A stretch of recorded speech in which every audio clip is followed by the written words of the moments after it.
On this Native Report, we follow Chimaingan as he prepares for a fall moose hunt. We journey with him as he collects birch bark to assemble a traditional moose call and follow along as he harvests a moose. We also learn what we can do to lead healthier lives and hear from our elders.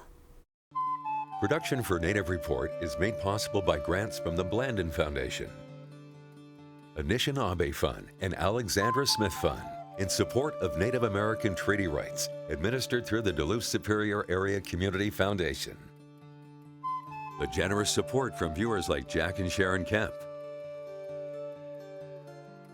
DSGW Architects, personalizing architecture, online at dsgw.com, and viewers like you.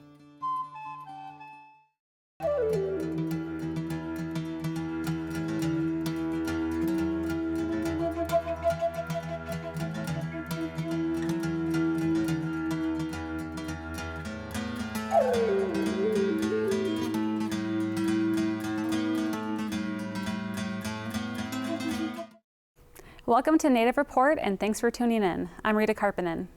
In this episode, we are learning how to make a traditional moose call. It takes parts from many different plants. Chimaingan takes us along as he harvests the different trees and designs a functional moose call.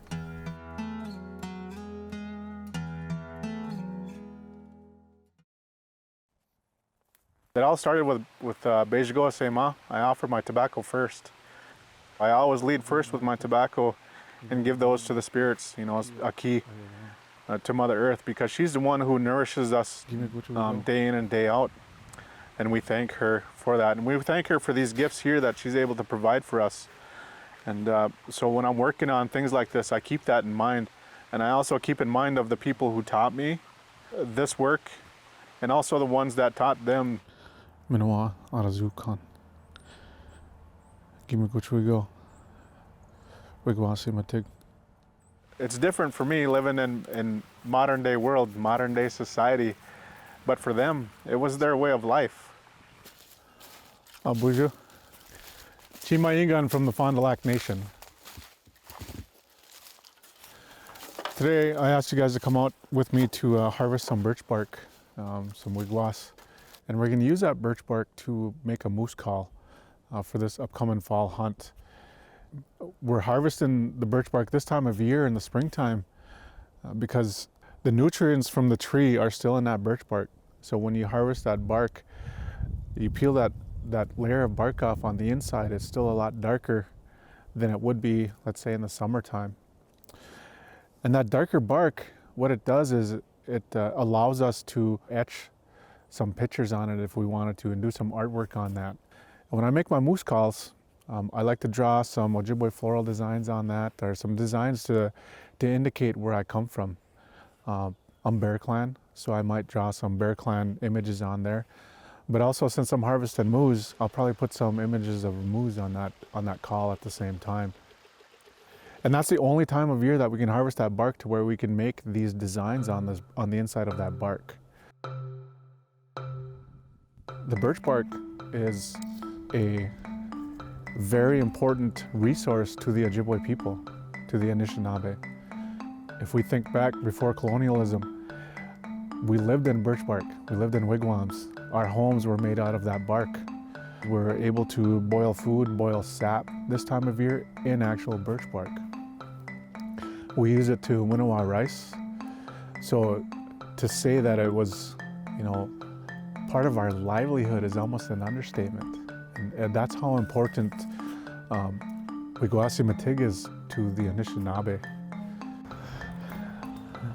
All of our young children, our Anishinaabe children, are when they receive their names, they have people that take care of them and show them, you know, certain ways of our people, certain ways of how to do things, whether it's harvesting bark, maple syrup, hunting, shooting, skinning animals. We call those wei. And my wei were my uncles. I have one wei that Herb Fineday Junior, he's traveled on now. I used to harvest a lot of bark with him in the summertime.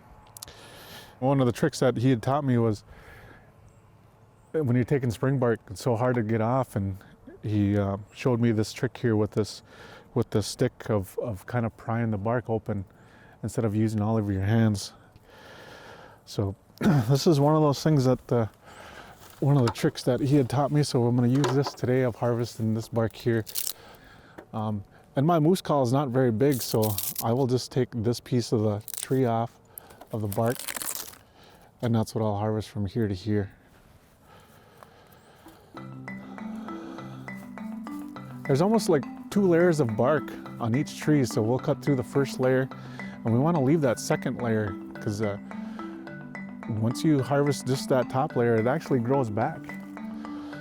So that's why we use so much caution and so much care when we do this. We make sure that we don't cut too deep.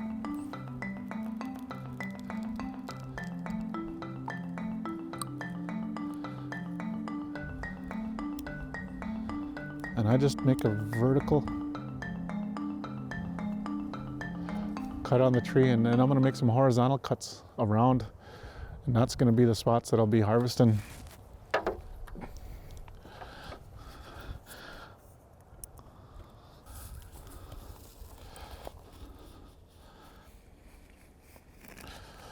Little secret weapon that I use for my spring and winter bark harvest is a 3-inch putty knife.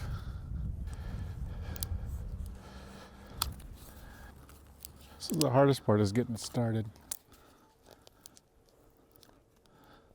Then I can get under the bark and start slowly peeling it back.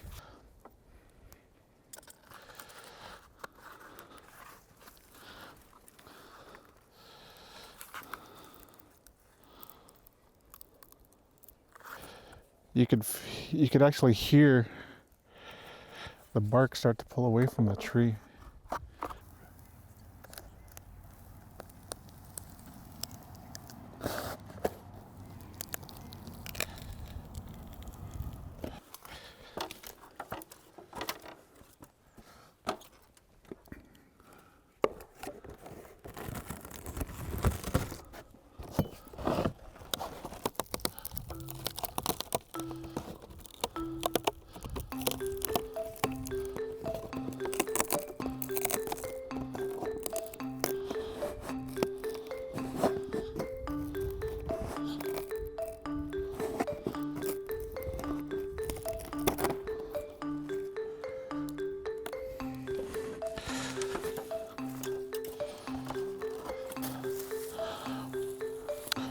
So this is the bark that we'll use for the moose call. I can see that it's a little bit more golden than what I want. We would like this to be a little bit darker, but I think we can still use this to etch on. We're out at my property at the Fond du Lac Reservation, and we are going to harvest some red willow that we're going to be using as, I guess, a stabilizer on our moose call today. And I got some red willow here that happens to be just right on the side of my driveway. Red osier dogwood is, we'll say the Latin name for it. The Ojibwe word that we call red willow is Misquabi mij, and you put that word together, you know, Misqua comes from, it means red. This time of year though, in early spring and this time of year, red willow is actually green in the summertime. I don't take any more than what I need, so today I'm just using some for the end of my moose call and the opposite end of my moose call. So I only need maybe 20 inches.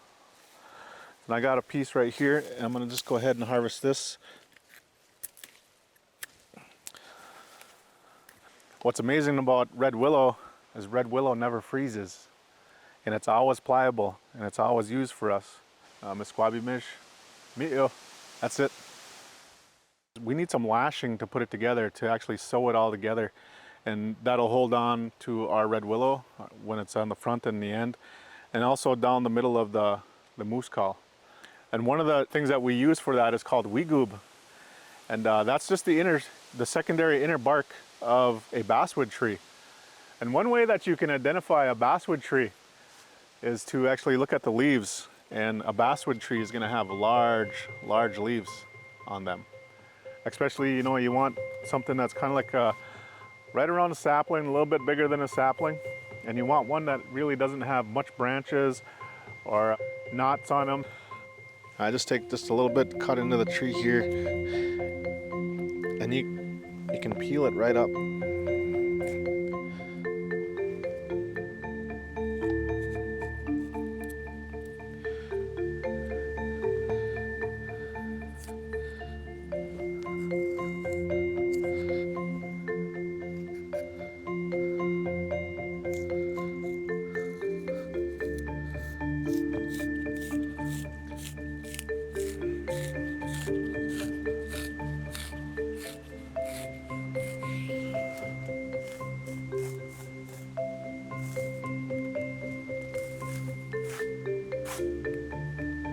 And it'll go all the way up the tree, and you could use, this is how you can get your longer lashings and your longer ropes, especially if you have a tree that, it's gonna let you go farther up into the tree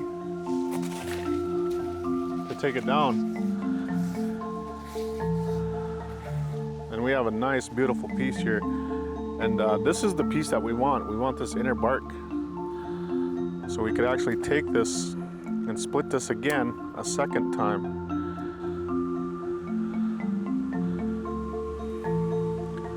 And when we have nice warm days, just like birch bark, the wee goob pops off the tree, and then that secondary inner bark pops right off too. And you usually don't have no problems peeling that. We'll roll it up, and if we just place this in water, it'll stay, and we'll be able to use it later. So we could actually store it, use it a couple weeks down the road if we wanted to. Same with birch bark, and I'm going to bring some birch bark back to life for us so that we can actually work with it now. So this is the wee goob that we have, and this is what we're going to be using. So now we'll go over to my studio and work on that other piece. Stay tuned to watch Chi Mayingan put the moose call together and to hear the call being used to call for a moose.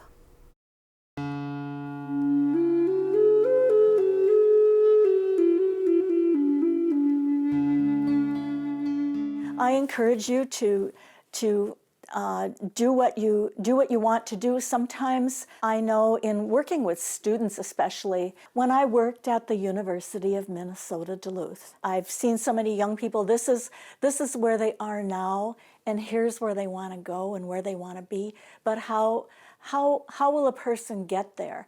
And so I worked in student affairs, and the logistics of getting through a system can be such a challenge, and providing a little guidance there. And sometimes where you get to is not where you thought you would be. And often it is what you really are meant to be doing. And so I think people, I encourage people to keep open eyes and open heart. And as my dad used to say, though, he was a boxer, and he would say, and watch for your opening. And so that is my advice. And know that there are people who want to help you in any way that we can. So, I wish all my best to the younger people. I have great faith in them.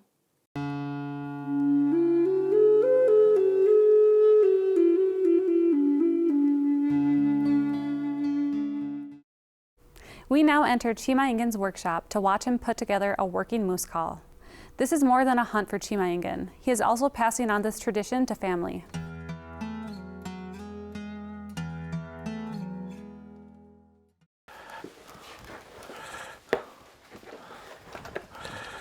See if my iron's hot enough.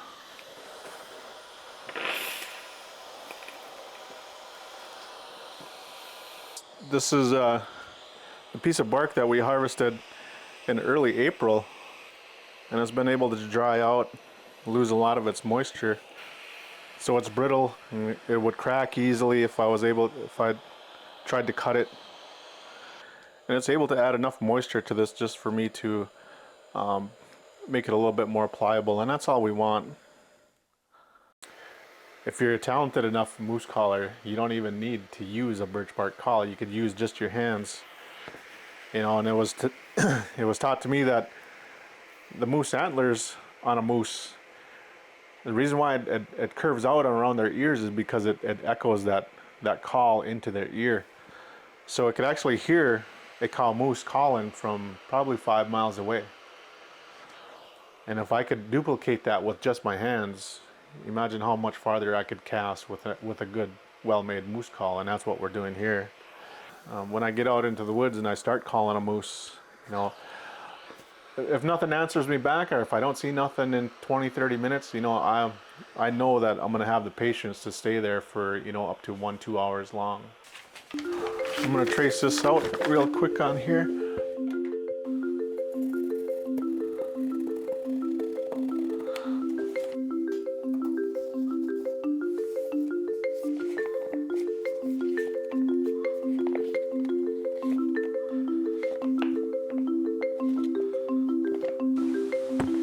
Oh, we can go back outside.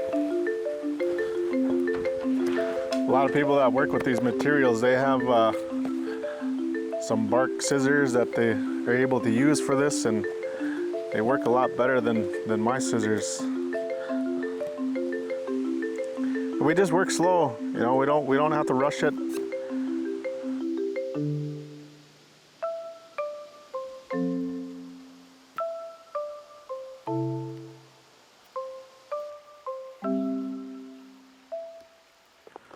So we're just slowly working the bark to give it that shape so that it takes shape of a cone or like a megaphone.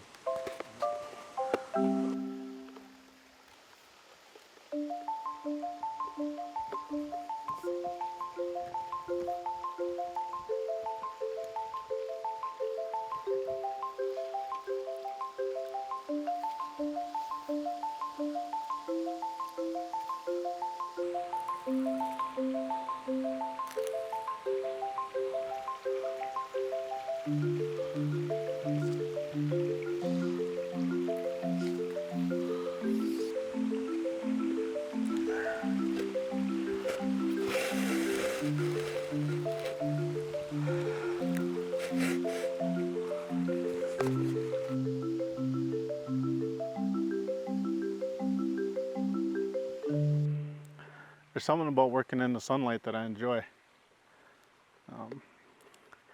When I work on things like this, especially when I work with materials from the land, I like to work out here on the land with it at the same time, just because, you know, we have that sunlight shining down on us, which is a vital nutrient or vitamin that our body needs. So it's important that we soak up that sun as much as we can, because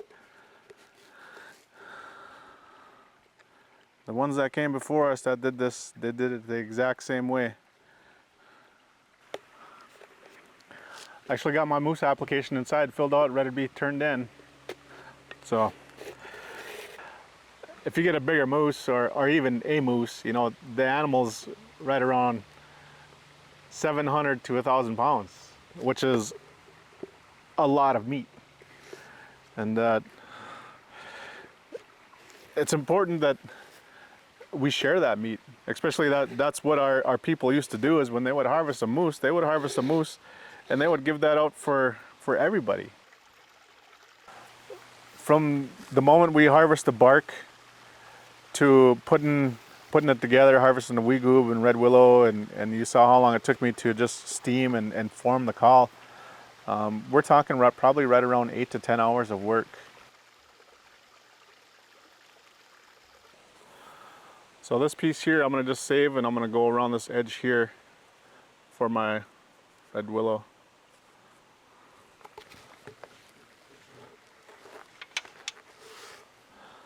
But this is where this would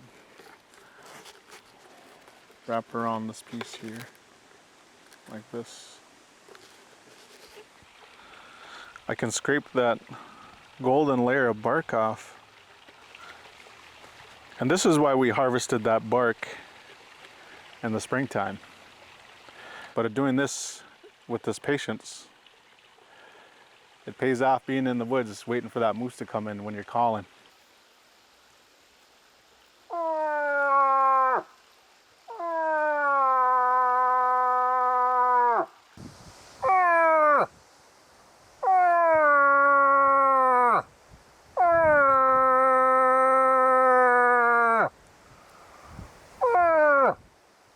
reason why I wanted to come out to this spot here today is this is where I've hunted the last couple of years, and I've harvested 2 moose out of here already.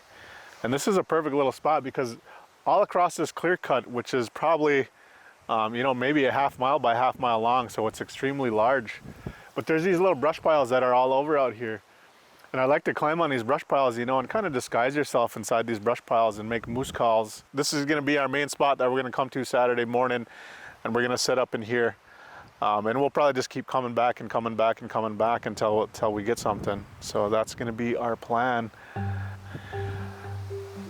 In the past, it was just me and my son that were hunting out here, so it was easy for us. But this year, we're gonna have a larger group. So it's gonna be me and 3 other kids that I'm gonna be hunting with. And we're gonna have them harvest the moose this year, which is big for them and for our family. When a young person, whether it's a man or a woman, once they harvest a moose, we go through a ceremony for them, a change in life ceremony. And it goes from, you know, being a child of, you know, we have to provide for you as a child, but now that you've been able to hunt a moose and take an animal, you are now a provider. And that's whether you're 10 years old, 11 years old, or 12 years old. You're now a provider for your family.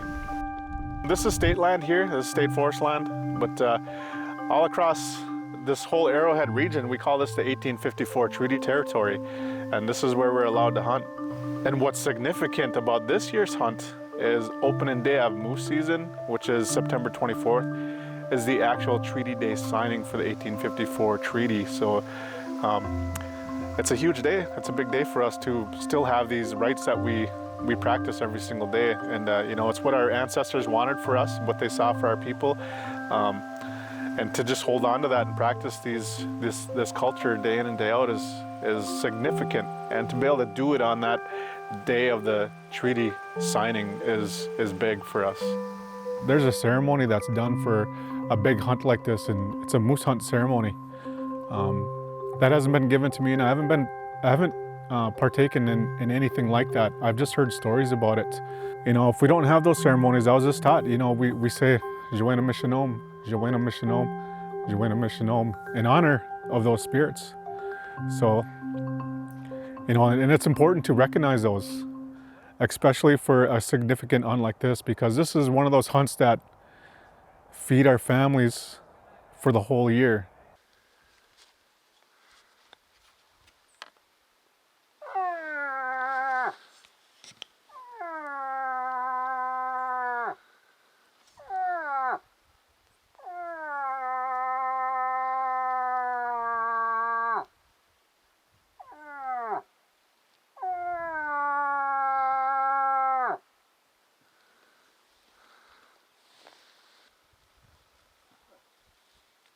You know, you understand the significance of it because you know that there's not a lot of Minnesotans that are able to partake in a hunt like this.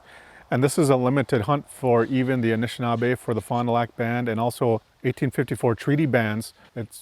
We're blessed to be able to partake in a hunt like this even today.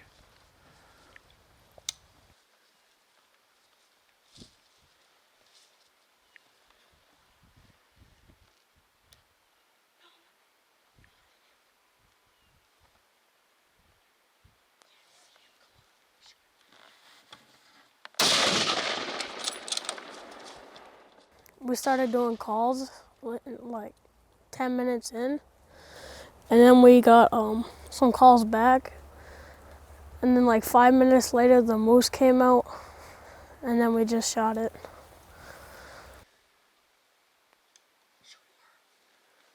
With the light that we had, I seen Lewis's muzzle flash, and I seen the impact of the bullet on the moose, and I let Lewis know. I said, that's a perfect shot. And the moose bared down and it ran off maybe 10 yards and it turned away. And I've seen that 100 times. When a moose does that, I knew that it was a perfect shot. So it was just after 6:30 that I think Lewis took that first shot.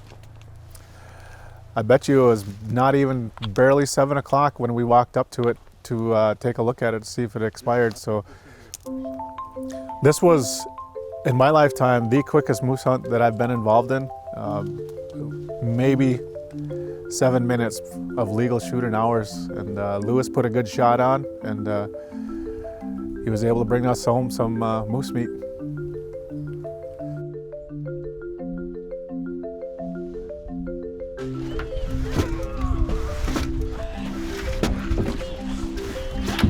That should be it. After the hunt, Chimaingan and his family were able to provide moose meat to the elders and other community members. If you missed a show or want to catch up online, find us at nativereport.org and follow us on Facebook, YouTube, and Instagram for behind-the-scene updates. And drop a comment on social media if you enjoyed the show. Thanks for spending time with your friends and neighbors from across Indian Country. I'm Rita Karppinen. We'll see you next time on Native Report.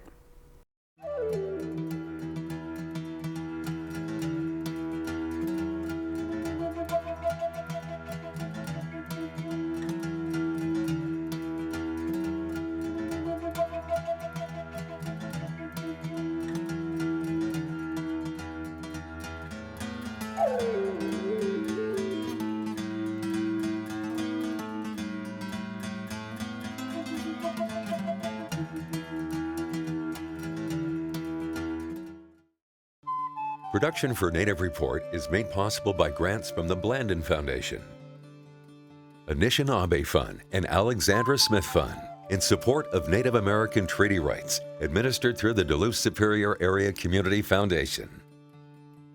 The generous support from viewers like Jack and Sharon Kemp, DSGW Architects, personalizing architecture, online at dsgw.com. And viewers like you.